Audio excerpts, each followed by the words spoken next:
ramah tamah warga-wargina.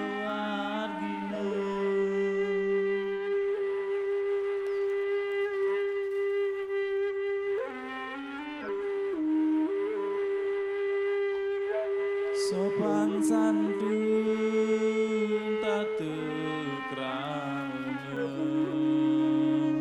solah ida angem tiang endot le desa niki.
yang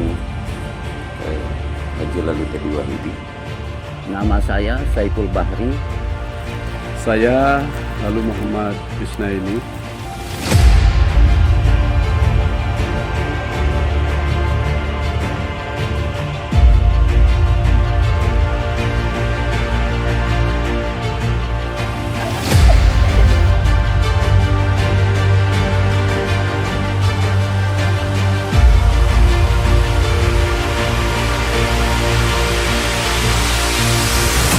Jadi kita butuh pemimpin yang memang punya kemampuan, punya pemikiran dalam rangka mengelola desa kita. Tentu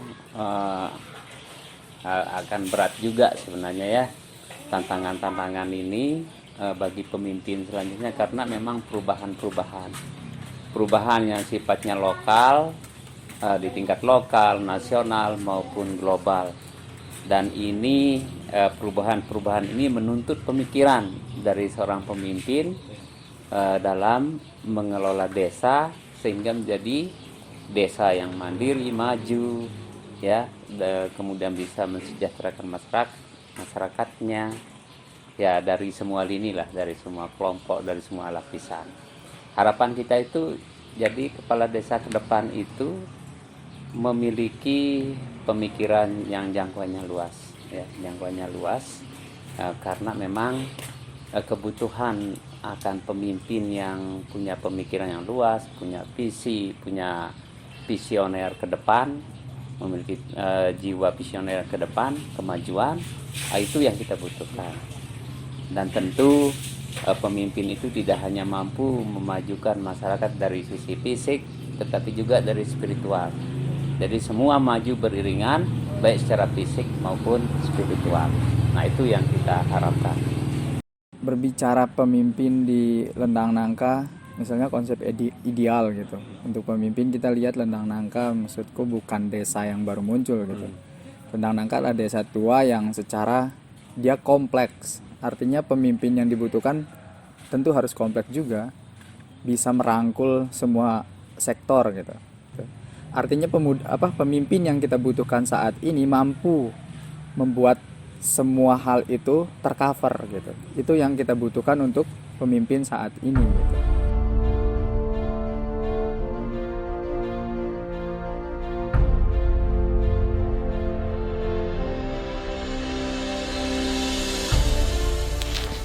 Saya ingin merubah Desa Lendang Nangka yang kondusif dan perubahan untuk ke depan supaya adil dan makmur.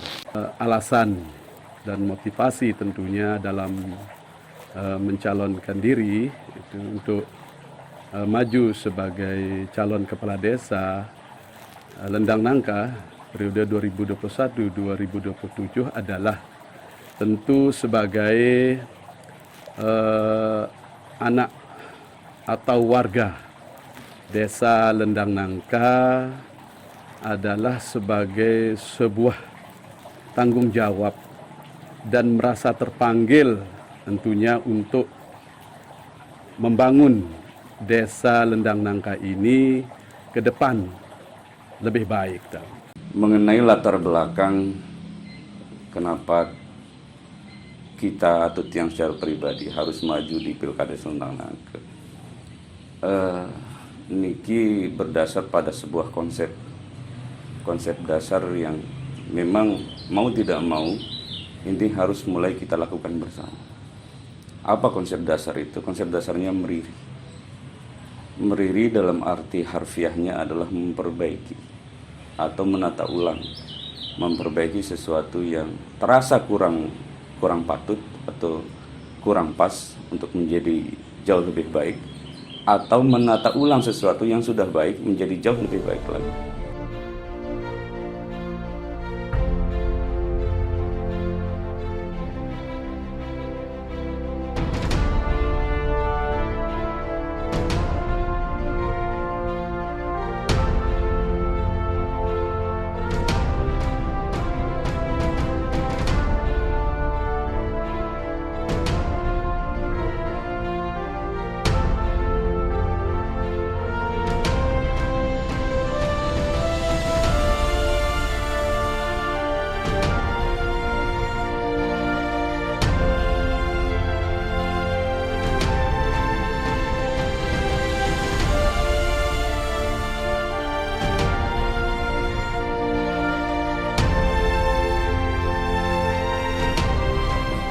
Tentu permasalahan air ini seiring dengan bertambahnya jumlah kebutuhan, kemudian seiring dengan bertambahnya jumlah warga, perluasan wilayah, tentu pengelolaan air minum ini tidak bisa seperti yang dulu, di mana simpul masalah itu yang harus dituntaskan sehingga aliran air akan menjadi merata dan adil. Tentu harus ada peningkatan. Kalau misalnya sekarang ini di beberapa tempat itu terjadi masalah, ya tentu pemimpin ke depan itu harus menyelesaikan masalah misalnya satu sektor, satu tempat, sehingga tidak terjadi ketimpangan. Misalnya ada tempat yang airnya banyak, tapi ada juga yang airnya kecil. Memang kita apresiasi juga usaha selama ini dari pengelola, tetapi mungkin perlu juga ada penambahan kapasitas, kemudian sumber mata airnya, termasuk perbaikan jaringan, dan itu harus dilakukan oleh pemimpin. Dengan melihat jumlah kakak kita dan jumlah jiwa tentu semakin banyak ke masyarakat atau penduduk, tentu semakin banyak kebutuhan, terutama kebutuhan dasar itu yaitu berupa air. Memang kita tidak memungkiri bahwa air ini sebagai anugerah Tuhan harus kita kelola dengan sebaik-baiknya, terutama untuk mencukupi daripada kebutuhan sarana air bersih atau SAP ini sarana air bersih.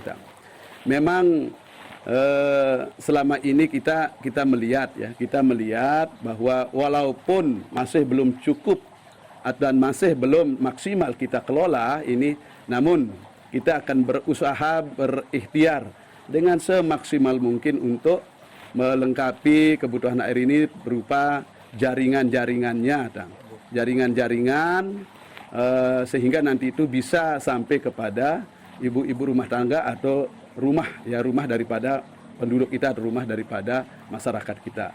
Beberapa alternatif memang kalau kita melihat lambat laun semakin banyaknya penduduk kita tentu semakin banyak juga kebutuhan air ini. Maka yang paling penting adalah bagaimana kita menjaga, mengelola di sekitar mata air yang ada di wilayah kita.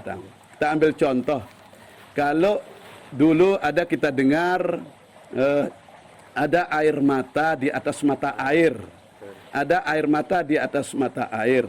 Alhamdulillah di bagian atas di mata air kita seperti misalnya di Rusa, Tanak Betian, ataupun juga di Gonjong atau di Semertak Sari, alhamdulillah bisa sudah kita nikmati walaupun memang jauh dari sempurna.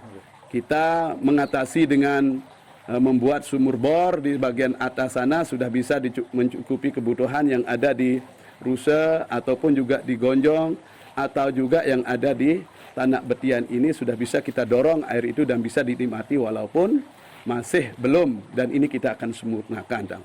Memang sering kita mendengar dan sering kita dapatkan bahwa ada beberapa warga yang memang belum tercukupi daripada air ini. Karena semakin banyaknya penduduk, semakin banyaknya kakak, tentu masalah air ini menjadi sebuah permasalahan.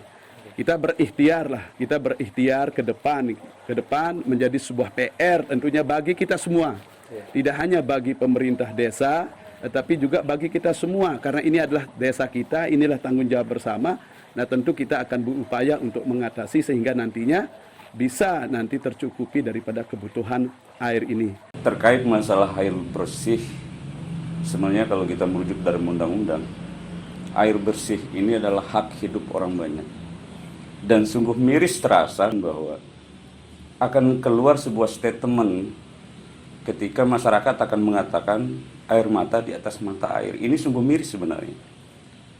Dia melihat dalam satu situasi ini, kondisi kenapa permasalahan air bersih, terutama di desa kita ini mencuat hari-hari ini, ada beberapa faktor kalau Tiang melihat. Pertama, Tiang tidak menyalahkan dalam arti personalisasi dalam pengelolaan itu sendiri, karena memang Tiang secara pribadi tidak masuk dalam pengelolaan itu. Cuma memang ada permasalahan di jaringan kalau Tiang melihat seperti itu. Jadi kurang mampu kita untuk mengatasi dari sumber permasalahan air itu sendiri. Satu hal yang kurang sekali, pertama adalah kurangnya koordinasi. Ini yang pertama. Karena lebih banyak yang melihat bahwa operasional, personalisasi dari pengelolaan air bersih ini lebih pada personalisasi pegawai-pegawai yang ada di situ tanpa ada koordinasi langsung dengan masyarakat. Jadi pada posisi ini masyarakat seolah-olah memang hanya diminta untuk menikmati saja tanpa diberikan ruang untuk kita sama-sama bergotong royong bersama menentukan di mana letak permasalahan air itu. Maka insya Allah kalau memang kalau memang ada izin Allah untuk kita bersama-sama besok untuk meriri dalam konsep tadi, yang ingin kita merombak ulang. Kalau memang permasalahan paling vital itu ada di permasalahan personalisasi, maka kenapa tidak? PAMDes sebagai unit daripada BUMDes itu perlu ada rekonstruksi ulang. Entah di pengurus, entah di apapun, nanti kita akan temukan bersama permasalahannya di mana. Kalau permasalahannya di jaringan, kenapa tidak kita? Kita punya dana desa besar loh, dana desa besar, dan saya pikir untuk pengelolaan itu menggunakan dana desa dengan persentase besar itu tidak masalah. Yang penting apa? Kehidupan masyarakat secara luas itu akan terpenuhi haknya tentang air. Kita rombak ulang bila perlu. rombak ulang di mana ada permasalahan. Kalau jaringannya misalnya bermasalah, jaringannya kita rombak ulang.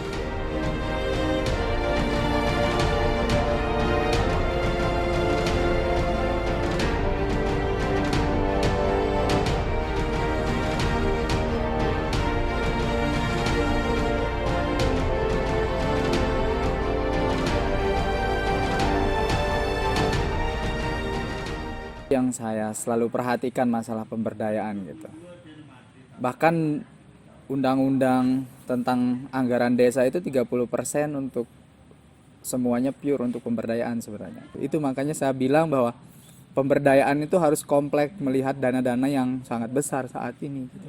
Usaha-usaha kecil ini juga kita perlu membantu seperti jualan pentulan atau MKM, usaha-usaha yang ada kerupuk, usaha-usaha perempuan-perempuan ini kita bantulah. Bagaimana mungkin tidak bisa kita bantu dengan DD dengan itu, mungkin bagaimana secara kedepannya untuk terobosan-terobosan proposal kita yang giring bisa saja itu.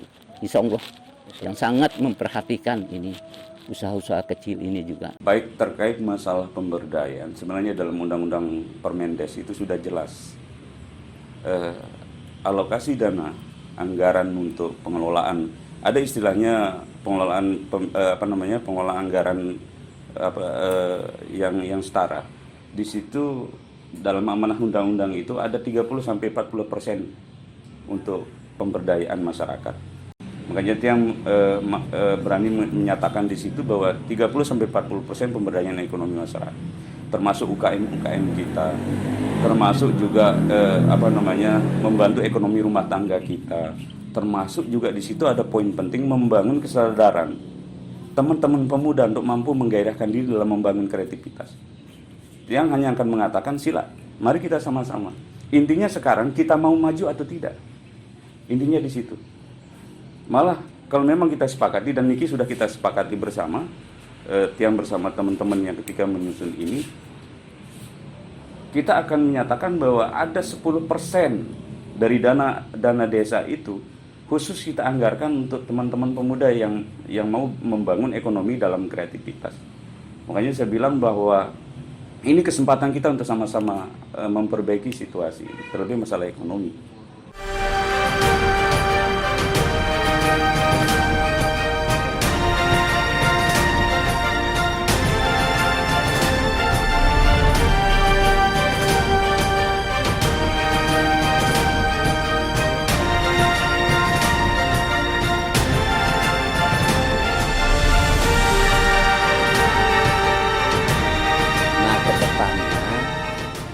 Kita berharap potensi yang ada itu diangkat kembali oleh pemimpin siapapun dia ya. Contoh beberapa kegiatan sebelumnya di perempatan misalnya ya, perempatan itu kan sudah ada bukti sebenarnya bahwa ada potensi kuliner, wisata kuliner, sentra kuliner, walaupun tidak setiap hari perlu diadakan sewaktu-waktu. Kemudian potensi-potensi lain itu banyak yang sebenarnya kita punya dulu, tapi karena tidak ada program, jadi mereka jalan sendiri dan akhirnya juga hilang. Ya, contoh misalnya kerajinan tembaga, kerajinan yang lain-lainnya ya, banyak. Tetapi andainya itu dikembangkan terus, mungkin kita akan besar lah, akan menjadi objek juga. Nah selanjutnya dari sisi potensi alam, ya siapa yang tidak tahu tojang lah ya.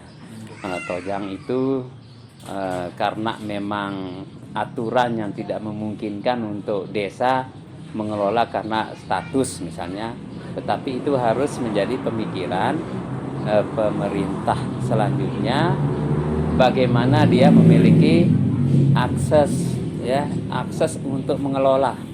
Sebenarnya jangan kita hanya identik bahwa wisata itu kita hanya identik dengan mata air atau kita identik dengan pantai. Tapi wisata itu bisa juga identik dengan persawahan, identik dengan perkebunan, dan identik juga dengan kehutanan.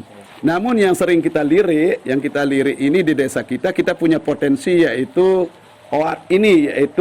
otak ai tojang. Otak ai tojang niki adalah sebuah potensi yang sangat cukup besar.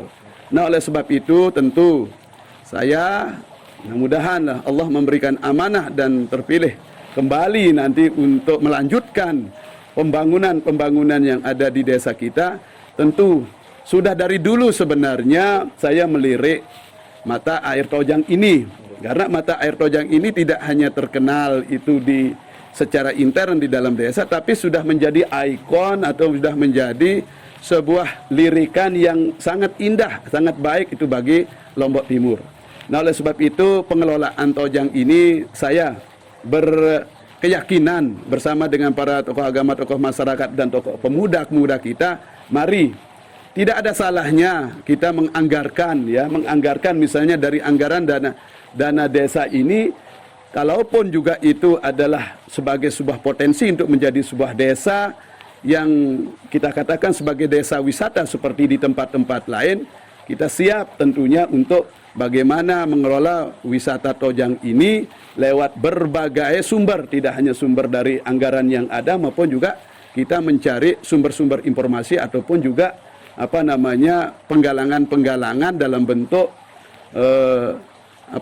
proposal ataupun juga yang lain, ini untuk kita bersama mengelola daripada mata air Tojang. Wisata ini kita lihat sumber dari dana PAD. Sumber dari dana PAD itu yang kita harapkan, terutama itu yang kita harapkan. Yang kedua, jadinya nanti mata air Tojang ini kita kalau bisa kita untuk internasional, itu yang kita tujukan untuk ke depan. Misalnya dalam kita berpikir, tidak cukup kita ambil dana desa DD aja, ADD. Harus kita terobosan kabupaten, provinsi maupun di pusat. Ya, Kementerian Pariwisata harus terobosan tuh, harus. Menurut saya, apabila saya duduk itu sudah yang pikirkan untuk ke depan. Gitu.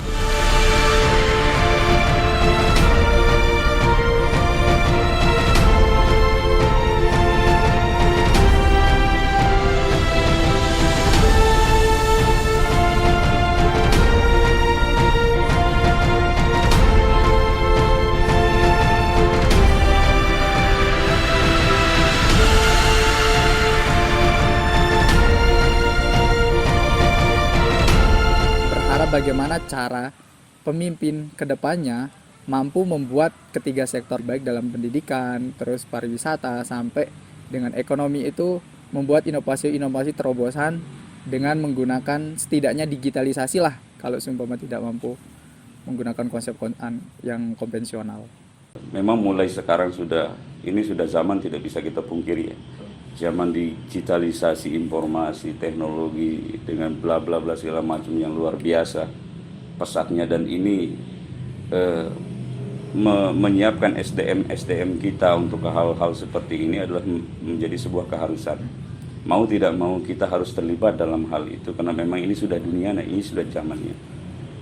Beberapa minggu yang lalu yang sudah komunikasi dengan beberapa aplikator di bagian aplikasi. Memang pemerintah sekarang sedang menggalakkan sistem istilahnya data SDGs untuk pendataan data kependudukan yang sekarang ini sudah ada.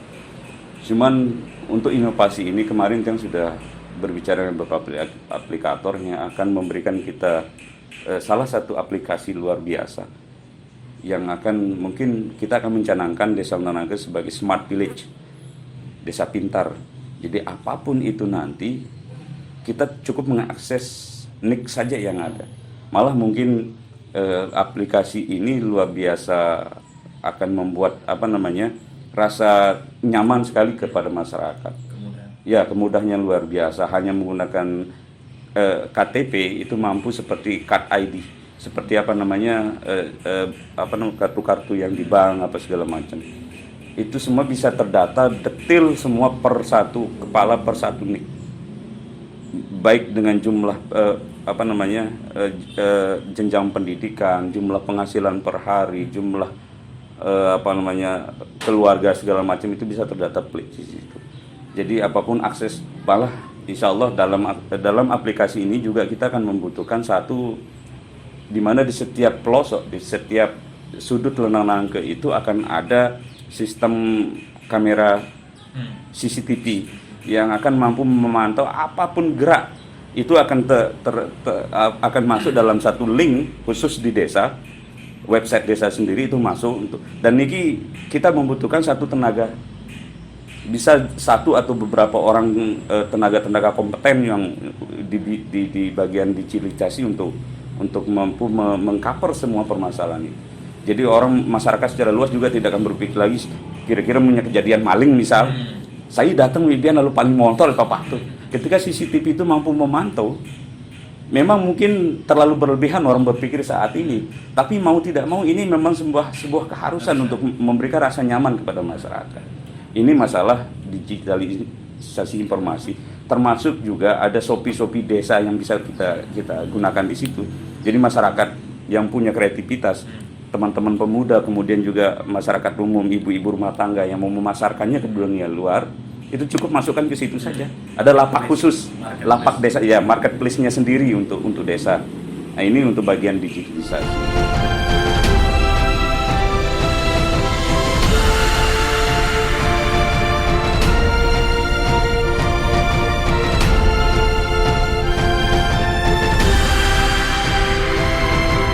Pada prinsipnya pemuda adalah sebuah kekuatan. Pada prinsipnya pemuda adalah sebuah daya.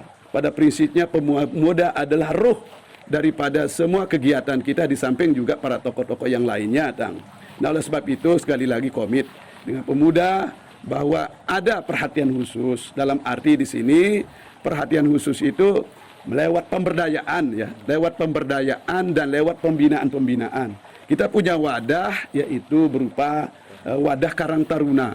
Nah, Karang Taruna ini adalah sebagai sebuah wadah organisasi yang resmi di desa kita, di samping juga wadah-wadah atau lembaga-lembaga desa yang lain. Karena Karang Taruna adalah sebuah wadah resmi yang dimiliki, sebuah organisasi yang dimiliki oleh desa. Sebab itu Karang Taruna dan pemuda ini kita tetap menjadi sebuah perhatian, menjadi sebuah prioritas.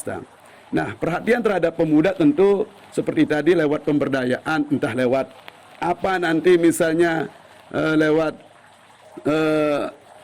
sokongan-sokongan mungkin ya, sokongan berupa berapa misalnya yang harus kita, kalau memang itu perlu ada anggaran misalnya untuk pemberdayaan pemuda ini, tentu mengapa tidak, ini kita harus anggarkan kepada para pemuda. Insya Allah kalau saya duduk, saya betul-betul komitmen untuk memperhatikan pemuda yang ada di desa Lendang Nangka ini.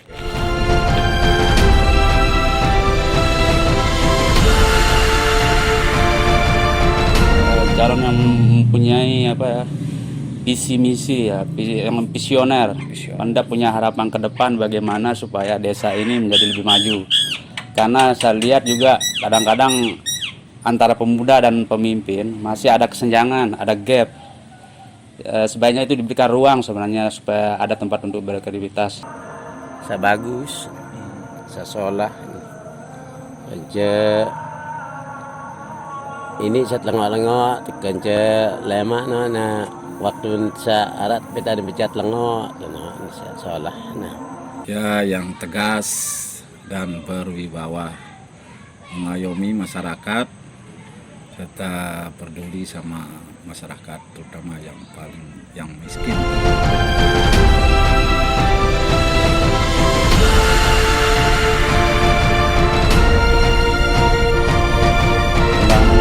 Sebenarnya segeleng, segulung, segolong besanakan. Mbelincak boya itu besemeton doang. Maka tiang berharap keakraban Lendang Nangka, kenyamanan Lendang Nangka itu jauh di atas kepentingan pribadi kita, di atas kepentingan egoisme kita, di atas kepentingan ambisi kita. Karena sejatinya siapapun yang akan terpilih itu sudah ada suratan dari Allah Subhanahu wa taala, dan siapapun yang terpilih itu akan menjadi wakil kita bersama. Bangunlah Lendang Nangka ini bersama-sama untuk gotong royong, secara bergotong royong. Kembali bersatu, siapa yang kalah, siapa yang menang itu sudah takdir. Itu yang harapan. Mudah-mudahan ini dalam keadaan aman, sukses damai, tentram. Siapapun yang terpilih, siapapun yang diberikan amanah oleh Allah Subhanahu wa taala, itu yang terbaik tentunya, dan nantinya itu tidak ada nomor 1, tidak ada nomor 2, tidak ada nomor 3, tidak ada nomor 4, tidak ada nomor 5. Yang ada adalah lendang nangka untuk kita bawa ke depan tentu lebih baik.